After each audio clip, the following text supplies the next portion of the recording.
even when the gap is the minimal possible gap, people are still discriminating and biased against the unemployed. In this UCLA Newsweek, prejudice against the unemployed.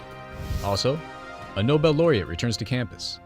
And UCLA Live taps a new director. A recent study led by Jeffrey Ho and co-authored by Margaret Shee found that out-of-work Americans face discrimination unrelated to their ability to perform a job. In this study, we looked at discrimination against the unemployed.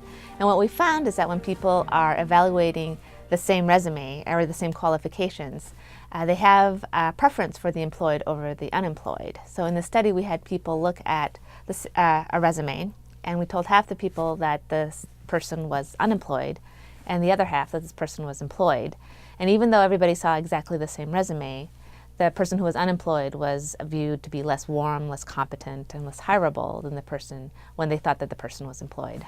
Well, warmth and competence, according to psychological theory, are universal dimensions on which we judge people. It's theorized to be that way because warmth, we want to judge people on how warm they are because when we see someone, we want to know whether they're going to help or harm us.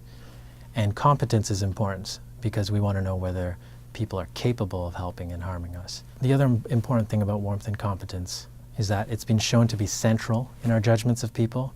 So when we judge someone as warm or competent, it affects our global evaluation of the person. So we'll see them as more universally positive or negative based on our judgments of competence or warmth. In one study, we gave half of our participants a resume that was employed. So just above the resume, there'd be a profile of the person. It would give the person's name and their employment status. And then in the other condition, you'd see someone who's unemployed, you'd see their name and the fact that they're unemployed. In another study we did, we showed people interview videos. And just before they reviewed or looked at that interview video, we again showed a profile of the person. We gave the name and the employment status.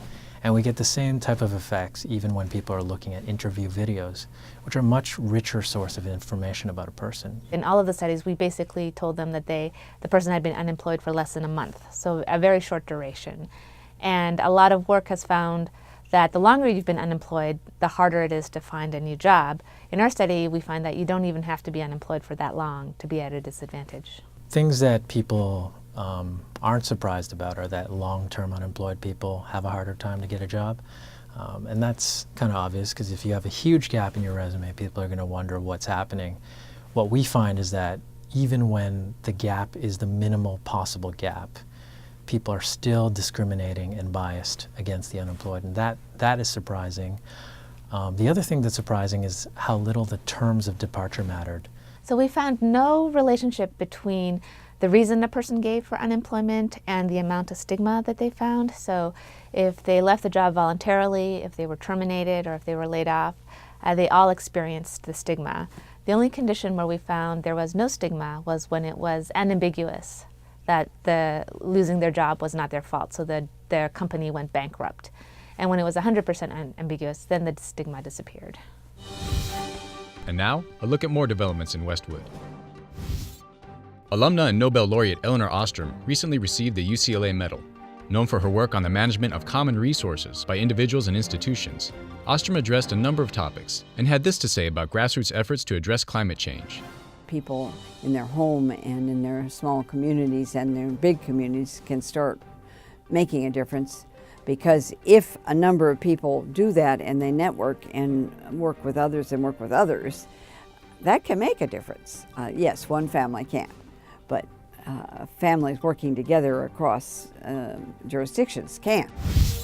UCLA Live, the university's renowned performing arts program, recently named Christy Edmonds as executive and artistic director. Edmonds will provide leadership for all ongoing UCLA Live activities and begin the planning process for the 2012-2013 season immediately. For more information on these and other stories, please visit newsroom.ucla.edu and follow us on Twitter @UCLA Broadcast.